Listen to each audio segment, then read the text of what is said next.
Hello everyone, welcome back to my channel. আজকের ভিডিওতে আপনাদের অনেক অনেক স্বাগত। আজকে আমি কলি দেওয়া জামা এটা আপনাদের A to Z পুরো কাটিং কিন্তু বুঝিয়ে দেব। একজনের কমেন্টের অনুরোধে কিন্তু আমি আজকের ভিডিওটা শুরু করছি। তো দেখুন, এখানে আমি একটা ছবি এঁকে নিয়েছি যাতে আপনাদের বুঝতে সুবিধা হয়। আর এখানে আমি আমার মাপও লিখে নিয়েছি। দেখুন, সূত্র কিন্তু একই থাকবে, শুধু বডি মেজারমেন্ট চেঞ্জ হবে। ঠিক আছে, এখানে আমার যে মাপগুলো রয়েছে সেগুলো সবার নাও হতে পারে, কিন্তু সূত্র কিন্তু একই থাকবে। আপনার মাপটা সেই সূত্রে ফেলে কিন্তু আপনি খুব সহজেই কাটিং কিন্তু করে ফেলতে পারবেন। তো চলুন আজকের ভিডিও শুরু করা যাক। আর তার আগে যদি ভিডিওটা ভালো লেগে থাকে তাহলে অবশ্যই সাবস্ক্রাইব করে দেবেন এবং পাশে থাকা বেল আইকনটা অবশ্যই ক্লিক করে দেবেন, তাহলে পরবর্তী ভিডিওগুলো পেতে আপনাদের কিন্তু কোনো অসুবিধা হবে না। তো চলুন আজকের ভিডিও শুরু করে দিই। তো দেখুন, এইখানে জামায় দুটো পার্ট রয়েছে, একটা এরকম ওপরের পার্ট আর একটা হচ্ছে নিচের পার্ট। তো সেই অনুযায়ী আমাদের কি কি মাপ লাগছে? ঝুলের মাপ লাগছে, পুটের মাপ লাগছে, মোহরা এখানে আমার ঝুল আছে 38, পুট আছে 13.5, মোহরা আছে 14, ছাতি আছে 34। দেখুন, এখানে কিন্তু আমার শেস্তর মাপ লাগছে। শেস্ত মানে আমাদের নাভি থেকে 2-3 আঙুল ওপরে যে মাপটা নেওয়া হয় ফিতের সাহায্যে গোল করে ঘুরিয়ে, তাকেই বলা হয় শেস্তর মাপ। তো এখানে শেস্তর মাপ না বলে আমি এখানে কোমরের লম্বা বলে লিখেছি। ঠিক আছে, 15। কোমরের চওড়া আছে 29। ঠিক আছে, এটা আমার 14 হবে। ঠিক আছে, এখানে আমার গলা, সামনের গলা আমি রাখছি 6, পিছনের গলা রয়েছে 2, আর এখানে আমার গলার চওড়া রয়েছে 3। দেখুন, পিছনের গলার ওপর নির্ভর করছে এটা আমাদের কি নেক হচ্ছে, তাহলে এটা আমাদের বোট নেক হচ্ছে। ঠিক আছে, স্মল আর মিডিয়াম সাইজের জন্য এখানে আমি কিছু লিখে রেখেছি, এটা আমি পরে আপনাদের বুঝিয়ে দিচ্ছি। তো প্রথমে আমি এই 1 নম্বর পার্টটা কাটিং করে দেখাচ্ছি। এটা 1 নম্বর, এটা 2 নম্বর। প্রথমে ওপরের পার্টটা দেখাই। তো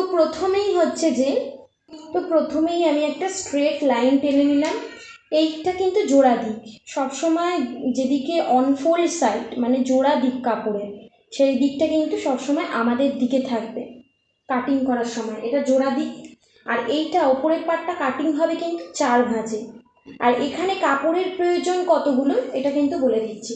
কাপড়ের প্রয়োজন 2 মিটার থেকে, দেখুন বাচ্চাদের যদি আপনি ছোট কলি দেওয়া বানাতে চান তাহলে কম লাগবে, যদি বড়দের বানাতে চান 2.5 থেকে 3 মিটার লাগবে।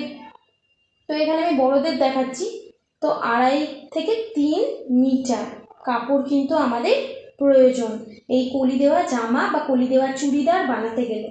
তো দেখুন, প্রথমে জোড়া দিকটা কাপড়ের থাকবে আমাদের দিকে, আর কাপড়টা আমি 4 ভাঁজে কিন্তু রেখেছি তাহলে। ঠিক আছে, এবার হচ্ছে যে ওপরে এইখান থেকে তো আমাদের যেখানে ঝুল এই ওপর থেকে শুরু হচ্ছে সেখান থেকেই আমাদের কি হয়, পুটের মাপ নিতে হয়। তো আমাদের দেখুন পুট কিভাবে ভাঙবো, যেহেতু এটা আমার বোট নেক, পুট যা থাকবে তার কিন্তু আমি হাফ করে নেব। তো পুট আমার আছে 13.5। তো দেখুন, পুট রয়েছে আমার 13.5, 13.5কে যদি আমি 2 ভাঁজ করি তাহলে আমার কত হবে? দেখুন, 6.5 ইঞ্চি 2 সুত। ঠিক আছে, তাহলে এখানে আমার পুট হবে 6.5 ইঞ্চি 2 সুত। আর আমি এখানে সূত্রটাও লিখে দিচ্ছি, পুটকে 2 দিয়ে ভাগ মানে শোল্ডারকে। তাহলে এখানে আমার হচ্ছে 6.5 ইঞ্চি 2 সুত। ঠিক আছে, তারপর আমরা মোহরার মাপটা নেব। তো যেখানে আমার পুটের লাইন শেষ সেখান থেকেই শুরু হবে আমাদের মোহরা স্ট্রেট লাইন। পুট যা আছে সেটাও আপনি নিয়ে নিতে পারেন, অথবা তার সাথে ½ ইঞ্চি প্লাস করে আগে স্ট্রেট লাইনটা টানবেন। এই স্ট্রেট লাইনটা কিন্তু আমাদের ফিক্স নয়। ঠিক আছে, তো তার আগে এখানে আমার দেখুন পিছনের পিঠ আছে 2। ঠিক আছে, দেখুন পিছনের পিঠ আছে আমার এখানে আমার ছাতি কত আছে, ছাতি আছে কত 34, এখানে আমি দেখছি দেখুন 34। আর এখানে আমার পিছনের পিঠ আছে 2, তার মানে বোট নেকের মধ্যে পড়ছে। তাহলে এখানে আমার গলার চওড়া কত নেব, দেখুন 34 আর বোট নেক এইখানে গিয়ে ম্যাচ হচ্ছে। তাহলে এইটা আমার হচ্ছে 3 ইঞ্চিটা কিন্তু আমার হলো গলার চওড়া। ওই জন্য আমি এখানে গলার চওড়া ফিতের সাহায্যে এইখান থেকে ধরবো, যেখানে আমার 3 ইঞ্চি হচ্ছে সেখানে আমি দাগ দেবো। এটা তো বোর্ড, এখানে আমি এইভাবে দেখাচ্ছি। এবার দেখুন, এটা তো বোট নেক হচ্ছে, তার মানে আগেই আমাদের বুঝে নিতে হবে যে বোট নেক হলে আমাদের কিন্তু শোল্ডার ডাউন করতে হবে, আর বোট নেক হলে কিন্তু তালপাট কাটিংও কিন্তু করতে হবে। তো প্রথমেই আমরা আগে 1 ইঞ্চিতে, এখানে 1 ইঞ্চিতে একটা শোল্ডার ডাউন করে নেব। ঠিক আছে, তাহলে এইখান থেকে ফিতের সাহায্যে মেপে যেখানে 1 ইঞ্চি হচ্ছে সেখানে মাপবো, আর এইখান থেকে গলার চওড়া কিন্তু 3 ইঞ্চি নিলাম ছাতি অনুযায়ী। ঠিক আছে, এবার এইখান থেকে তো কাটিং হয়ে যাবে, তো মোহরার মাপটা কিন্তু আমাদের এইটার পর থেকেই নিতে হবে। ঠিক আছে, তো মোহরার মাপ নেব। মোহরার মাপ এটা তো মোহরা স্ট্রেট লাইন, এটা তো ফিক্সড নয়। তো এখান থেকে আমি এরকম ছাতির লাইন টেনে নিলাম। যেখানে আমাদের মোহরার লাইন শেষ হচ্ছে সেখান থেকেই স্টার্ট হচ্ছে কি না আমাদের ছাতির লাইন। তো এবার হচ্ছে যে এই কোণ থেকে আমরা 1 ইঞ্চিতে একটা দাগ দেব। এই যে মোহরার স্ট্রেট লাইন এটাকে ভাগ করে নেব, মানে ফিতের সাহায্যে দেখব এইভাবে কতটা হচ্ছে, তার হাফ করে নেব এইভাবে ধরে। যেখানে হাফ হচ্ছে সেইখানে কিন্তু আমরা এরকমভাবে দাগ দেব। দিয়ে এইটা তো আমি মোহরার লাইন করার জন্য করছি, এইটা তো আমার ছাতির লাইন যেখানে মোহরার স্ট্রেট লাইনটা শেষ হচ্ছে। তো এখানে আমার ছাতি কত আছে 34। 34কে যদি আমি 4 দিয়ে ভাগ করি তাহলে কত হচ্ছে সেটা দেখতে হবে। আর এটা তো কোনো ব্লাউজ নয় যে ফিটিংসের মাপ হবে। ঠিক আছে, তাহলে আমাদের কি করতে হবে, আমরা আগেই 2 ইঞ্চি প্লাস করে নেব। ঠিক আছে, 34 আছে আমার এখানে, যখন মাপ নেব একদম ফিটিংসের 34 নিলাম, তার সাথে একেবারে 2 ইঞ্চি প্লাস করে 36-এ কিন্তু আমরা লিখে নেব যে আমাদের ছাতি লুজ করে 36। ঠিক আছে, তাহলে 36কে যদি 4 দিয়ে ভাগ করি তাহলে এখানে আমি লিখে দিচ্ছি ছাতিকে 4 দিয়ে ভাগ। তাহলে আমার ছাতি আছে 34-এর সাথে 2 ইঞ্চি প্লাস করলে 36। 36কে যদি 4 দিয়ে ভাগ করি 4 9 36, তাহলে আমার 9 ইঞ্চি কিন্তু দাগ দিতে হবে। তার মানে ফিতের সাহায্যে এই চেস্ট লাইনের থেকে আমরা মেপে দেখব কোথায় 9 হচ্ছে। ধরুন আমার এতটা 9 হচ্ছে, তারপর আপনি 1.5 ইঞ্চি বা 1.25 ইঞ্চি আপনারা কিন্তু এক্সট্রা মার্জিন নিতে পারেন, 1.5 ইঞ্চি নিয়ে নেবেন সোজা হিসাব। এবার হচ্ছে যে ফ্রেঞ্চ কার্ভ স্কেলটা এইখানে আর এইখানে মানে 3টে পয়েন্ট যেখানে মিলছে সেইভাবে বসিয়ে ডট ডট দিয়ে কিন্তু মিলিয়ে দিতে পারেন। আপনারা চাইলে ফ্রেঞ্চ কার্ভ স্কেলের সাহায্যেও আর্মহোলটা করতে পারেন, বা অথবা আপনারা এরকম ডট ডট ডট ডট দিয়েও কিন্তু এইভাবেও মোহরার শেপটা কিন্তু দিয়ে দিতে পারেন। ঠিক আছে, এরকম। তো দেখুন এখানে কিন্তু এটা কিন্তু আমার পিছনের। এবার সামনের এটা যেহেতু বোট নেক, তো বোট নেকে কি হবে, দুটো শেপ হবে। তো এই যে মোহরা স্ট্রেট লাইন, এই স্ট্রেট লাইন থেকেও ভিতরে আমরা মানে 1 ইঞ্চি থেকে 2 সুত কম দেখিয়ে দিচ্ছি আমি এখানে। 1 ইঞ্চি এইখান থেকে দেখুন, এই 1 থেকে 2 এটাও তো 1 ইঞ্চি হচ্ছে। তো 1 ইঞ্চি থেকে যদি দুটো দাগ কমিয়ে দিই তার মানে এইখান থেকে এতটা কিন্তু আমার হচ্ছে 0.75 বা 1.25 ইঞ্চি। তো আমরা কিন্তু এইভাবে ফিতের সাহায্যে মোহরা স্ট্রেট লাইন থেকে ভিতরে 0.75 যাব, গিয়ে এই পয়েন্টটার সাথে এই পয়েন্টটা কিন্তু আমরা মিলিয়ে দেবো। 1 ইঞ্চিতে টেনে আমরা আবার হচ্ছে যে ডট ডট দিয়ে এটার হাফ করব, ডট ডট ডট ডট দিয়ে কী করবো আমরা আবার এই সামনে শেপটাও দিয়ে দেবো। তাহলে এখানে আমার দুটো শেপ হয়ে গেল, এখানে শোল্ডার ডাউন হয়ে গেল। ঠিক আছে, এবার হচ্ছে যে আমরা নিচে দেখুন আমাদের তার মানে এতটা হয়ে গেল। এবার শেস্তর মাপ লাগবে, যেটা আমি কোমরের লম্বা বলে এখানে লিখেছি 14-তে। তো আমরা ফিতের সাহায্যে মেপে নেব, এইভাবে ফিতের সাহায্যে এখান থেকে এরকমভাবে মাপবো, দেখব আমার কোথায় কোমরের লম্বা। দেখুন আমার আছে 14, তো 14 আছে, কিন্তু ফুট লাইনে এখানে তো হাফ ইঞ্চি ভিতরে ঢুকে যাবে সেলাই হয়ে। তো তার জন্য 14.5 ইঞ্চিতে আমরা কিন্তু দাগ দেবো ফিতের সাহায্যে মেপে। ধরুন আমার এখানে 14.5 ইঞ্চি হচ্ছে, 14.5 ইঞ্চিতে দাগ দেবো, এরকমভাবে দাগটাকে স্ট্রেট করে নেব। ঠিক আছে, স্ট্রেট করে নিলাম। এবার হচ্ছে কোমর যা হবে, কোমরের সাথেও আপনি চাইলে কিন্তু 2 ইঞ্চি প্লাস করে নিতে পারেন। ঠিক আছে, 2 ইঞ্চি বা 1.5 ইঞ্চি প্লাস করে নিতে পারেন, কারণ এটা তো ব্লাউজ নয়, এটা তো জামা, তো এখানে তো অত টাইট হয় না না।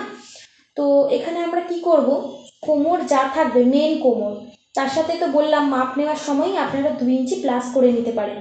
তাহলে কি হবে, আমার এখানে দেখুন কোমর আছে 29 ইঞ্চি, তাহলে আমরা যদি কোমর আছে 29, তার সাথে যদি 2 ইঞ্চি প্লাস করি তাহলে কত হবে 31 ইঞ্চি। তো কোমরকে 4 দিয়ে ভাগ করব। তো আমার এখানে ধরুন তাহলে 29-এর সাথে 29, তার সাথে যদি 2 ইঞ্চি লুজিং অ্যাড করি তাহলে কত হচ্ছে 31 ইঞ্চি। এই 31টা কিন্তু আমরা 4 দিয়ে ভাগ করব, যেটা হবে সেটাই কিন্তু কোমরের এইখান পর্যন্ত নেব আর কি আমরা। এরকম ধরুন আমার এইখান থেকে ফিতের সাহায্যে মেপে এতটা আমার হয়েছে, কোমরকে 4 দিয়ে ভাগ করে যেটা বেরিয়েছে সেটা, তারপর আমরা নেব 1.5 ইঞ্চি এক্সট্রা। ঠিক আছে, দিয়ে এই ভিতরের দাগের সাথে ভিতরের দাগটা মেলাবো, বাইরের দাগের সাথে বাইরের দাগটা মেলাবো। ভিতরের দাগটা হবে আমার ফিটিংস লাইন, আর বাইরের দাগটা হবে কিন্তু আমার এখান থেকে কিন্তু বাইরের দাগ থেকে কিন্তু কাটিং হবে। এখানে আমি এরকম ডট ডট দিয়ে দিচ্ছি। ঠিক আছে, এটা আমার লিখে দিচ্ছি 1.5 ইঞ্চি বেশি, মানে এক্সট্রা কাপড় রাখছি যেটা আমার ভিতরে থাকবে। ঠিক আছে, এখানে তাহলে শুধু বাকি রইল কি গলার লম্বা আর চওড়াটা। মানে গলার চওড়া তো আমি নিয়ে নিয়েছি 3 ইঞ্চি ছাতি অনুযায়ী, তাহলে গলার লম্বা কত দেখে নিই আমরা। গলার লম্বা হচ্ছে যে সামনে রয়েছে 6 ইঞ্চি, পিছনে রয়েছে 2 ইঞ্চি। তো এরকমভাবে ফিতের সাহায্যে নেব, এখান থেকে আমরা মাপ নেব, যেখানে আমার 6 হচ্ছে সেখানে দাগ দেব, কিন্তু 1/2 ইঞ্চি তো পুট লাইনে চলে যাবে, তো এই জন্য 6.5তে কিন্তু আমাদের দাগ দিতে হবে। তাহলে এখান থেকে ফিতের সাহায্যে মেপে ধরুন আমার 6.5 ইঞ্চি হচ্ছে এইখানে, তাহলে আমি এইখানে দাগ দেব এরমভাবে। তাহলে এটা আমার হয়ে যাবে সামনের গলা। ঠিক আছে, এবার দেখুন আমি তো সুইট হার্ট দিয়েছি না, তো আমার যদি সুইট হার্ট চাই তাহলে কিভাবে করব, এইটার হাফ করব, করে এরকমভাবে করব সুইট হার্ট। ঠিক আছে, আর পিছনের গলা তো আমার নর্মাল রাউন্ড আছে, পিছনের গলা কত আছে 2, তাহলে 2 এর সাথে 1/2 ইঞ্চি প্লাস করে নেব। তাহলে ধরুন আমার 2.5তে কিন্তু, ধরুন আমার এতটা 2.5 হচ্ছে, 2.5তে পিছনের গলাটা কাটিং করে নেব এইরকম করে। শেপও দিয়ে দিলাম গোল রাউন্ড শেপ। এখানে আমার যে এই পার্টটা কিন্তু তাহলে আমার হয়ে গেল হাতা বাদে। এবার হচ্ছে যে এই নিচের এই পার্টটা, আর মোহরার যেটা আমি আগেও আমার ভিডিও করা রয়েছে, মোহরা আমাদের যা আছে, মোহরা এখানে আমার কত আছে 14। আপনাকে কিন্তু এই সামনের মানে যে এটাখানে তো 2টো শেপ আছে মোহরার, একটা 2টো, ভিতরেরটা সামনে বসবে আমাদের, তো সামনের আর্মহোলটা কিন্তু আপনাকে চেক করে দেখতে হবে যে মোহরার হাফ 7 আসছে কিনা। ঠিক আছে, মোহরার হাফ 7, এবার পুট লাইন হাফ চলে যাবে, তার মানে 7.5 আসছে কিনা আপনাকে কিন্তু দেখতে হবে ফিতের সাহায্যে মেপে। এরকমভাবে মাপবেন, এইভাবে ধরে ধরে এরকমভাবে কিন্তু মেপে মেপে দেখতে হবে এই লাইন পর্যন্ত, এইখান থেকে যে আপনার মোহরার মেন মাপটা আসছে কিনা, তাহলেই কিন্তু আপনার হয়ে গেল এইখানের পার্টটা কমপ্লিট। এবার হচ্ছে নিচের ঘেরের পার্ট। দেখুন নিচের ঘেরের পার্ট আমরা কিভাবে করব, আপনি কটা কলি চান সেটার ওপর নির্ভর করছে। দেখুন এখানে যদি আমার দেখি 1 2 3 4 5 6টা আছে, 6টা কলি আমি দেখতে পাচ্ছি, তার মানে এই দিকে 6টা ওই দিকে 6টা, 6 6 12। এবার দেখুন এই জিনিসটা ভালো করে বুঝে নিন, আমি ধরুন কাপড়কে 16 ভাঁজ করলাম। ঠিক আছে, এইভাবে আমি কাপড়কে ভাঁজ করলাম, এখানে আমি আপনাদের দেখাচ্ছি, এটা ধরুন কাপড়, এখানে আমি 16 ভাঁজ করেছি কাপড়কে, আর এদিকে আমার হচ্ছে জোড়া দিক। ঠিক আছে, কাপড়ের জোড়া দিক মানে জয়েন্ট পোর্শন পড়ছে, জোড়া দিকটা সবসময় আমার দিকে থাকবে। 16 ভাঁজ করেছি, 16 ভাঁজ করলে আমি কটা কলি পাবো, 8টা পাবো। ঠিক আছে, এই রকম মানে হাফ, আপনি জ ভাঁজ করবেন তার কিন্তু হাফ কলি পাবেন। তো আমি 16 ভাঁজ করেছি, তার মানে আমার 8টা কলি কিন্তু এখান থেকে আমি পাবো। তো প্রথমে আমার দিক থেকে আমি দেখুন, স্মল মিডিয়াম সাইজ হলে আমরা 1 থেকে মানে 1.5 ইঞ্চি নেব, মানে লার্জ এক্সেল হলে হচ্ছে 1.75, মানে 2 ইঞ্চির থেকে 2 সুত কম। সেটা আমি দেখিয়ে দিচ্ছি 1.75 কোনটা। এই দেখুন 2 ইঞ্চি থেকে যদি 2 সুত বাদ দিই তাহলে এইটা কিন্তু আমার হচ্ছে 1 ইঞ্চি 1.75। এবার ডবল এক্সেল ট্রিপল এক্সেল হলে কিন্তু 2 ইঞ্চি আমরা নেব। কোথা থেকে না, সেটা তো প্রশ্ন আসবে যে কোথা থেকে আমরা নেব। তো এইখান থেকে ফিতের সাহায্যে এরকমভাবে মেপে নেব আমার কোথায় হচ্ছে যে 1.5 ইঞ্চি আসছে। আমার তো এখানে কি আছে, আমার তো এখানে মিডিয়াম সাইজ আছে 34, তো তার জন্য আমি এখান থেকে 1.5 ইঞ্চি এইভাবে দাগ দিলাম।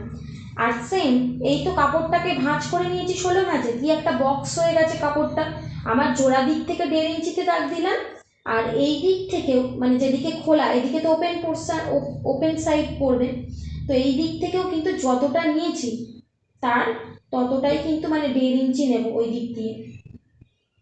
এইরকম নিয়ে কিন্তু এইটার সাথে এইটা এরকমভাবে মিলিয়ে দেব, ঠিক আছে।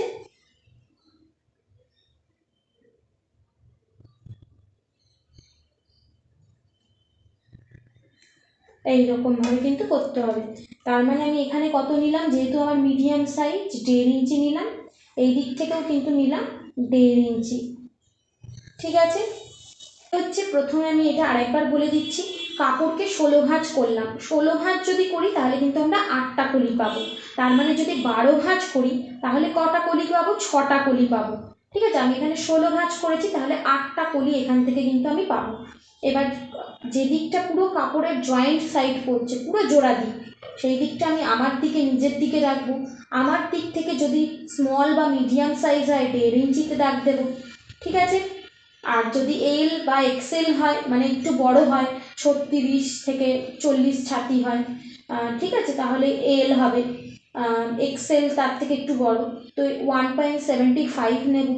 বা ডবল এক্সেল বা ট্রিপল এক্সেল হলে, মানে 40-এ 40, 45 এরকম হলে এই দিক থেকে আমরা 2 ইঞ্চি নিচ্ছি, ঠিক আছে। দিয়ে এই দিক থেকে আমরা এইভাবে 1.5 ইঞ্চি নিলাম, আবার এই দিক থেকেও এই দিকে মাপ নিয়ে ফিতের সাহায্যে 1.5 ইঞ্চি নিলাম, দিয়ে দাগটা এরকমভাবে টেনে নিলাম, টেনে দিলাম, তাহলে এরকম হয়ে গেল। এইভাবে কিন্তু আমরা কলি পেয়ে যাব, ঠিক আছে। তো দেখুন এখানে কিন্তু আর কিচ্ছু নেই, এইটাই আপনাকে কি করতে হবে, যা করেছি সেই অনুযায়ী কাটিং করে দিতে হবে। আর এখানে একটা মেন জিনিস বলিনি, যেটা হচ্ছে ঝুল, ঠিক আছে। আমি তো এখানে প্রথমে ঝুল নিলাম, এইটা বলা হয়নি, আমার ঝুল তো আমি যখন মাপ নিয়েছি তখন পুরোটা নিয়েছি, ঝুল আমার যা হবে, ঝুল এখানে আমার 38 আছে। আর আমার কোমরের লম্বা মানে শেষটা কত, 14, 38 থেকে 14 আমাদের আগে বিয়োগ করে নিতে হবে, ঠিক আছে। 38 থেকে 14 বাদ দিয়ে দিতে হবে, দিয়ে এইখানে ঝুলটা কিন্তু আমরা নেব। আর এইখানে তো আমরা 14-র সাথে 1 ইঞ্চি প্লাস করে আমরা 15 নেব ঝুল, এইখানে তাহলে 15 ইঞ্চি নেব, যেহেতু 1/2 ইঞ্চি পুট লাইনে সেলাই করে ভিতরে ঢুকে যাবে, আর এখানে কোমরেও 1/2 ইঞ্চি চলে যাবে, তাহলে ঝুল প্লাস 1 ইঞ্চি, এটা আমার শেষ তো মাপ 14, 14-র সাথে 1 ইঞ্চি প্লাস করে 15 হলো। আর এইখানের ঝুলটা কত নেব, এইখানের ঝুলটা আমরা নেব, আমার টোটাল ঝুল যত, সেখান থেকে শেষটা বাদ দিয়ে দেবো, মানে ওপরের ভাগটা বাদ দিয়ে দেবো, যেটা পড়ে থাকবে সেটাই আমার কিন্তু নিচে নেব, ঠিক আছে। তো এখানে দেখুন 4 হবে, আর এখানে 2, তাহলে 24। এবার এইখানে আমার তাহলে কত হচ্ছে 24। এবার নিচেও তো আমি কিছুটা ফোল্ড করব, মানে এর নিচেও কিছুটা ফোল্ড হবে, আবার এরও কোমরে কিছুটা যাবে, তো আপনি 1 ইঞ্চি প্লাস করে নিতে পারেন। তাহলে ঝুল এখানে আমার কত হবে, টোটাল ঝুল তাহলে আমি নেব এই নিচের ঘেরের ঝুল নেব হচ্ছে 25 ইঞ্চি, ঠিক আছে। তাহলে আশা করি আপনারা বুঝতে পেরেছেন। আজকের জন্য এই পর্যন্ত, দেখা হচ্ছে পরবর্তী ভিডিওতে। সবাই খুব ভালো থাকবেন, সুস্থ থাকবেন। আজকের ভিডিওটা কেমন লাগলো অবশ্যই কমেন্টে জানাবেন, আর আপনারা কী ধরনের ভিডিও দেখতে চান সেটাও কিন্তু আমাকে কমেন্টে বলতে পারেন। একটু সময় লাগলেও আমি অবশ্যই চেষ্টা করব আপনাদের অসুবিধাগুলো ক্লিয়ার করে দেওয়ার। তো চলুন আজকের জন্য টাটা।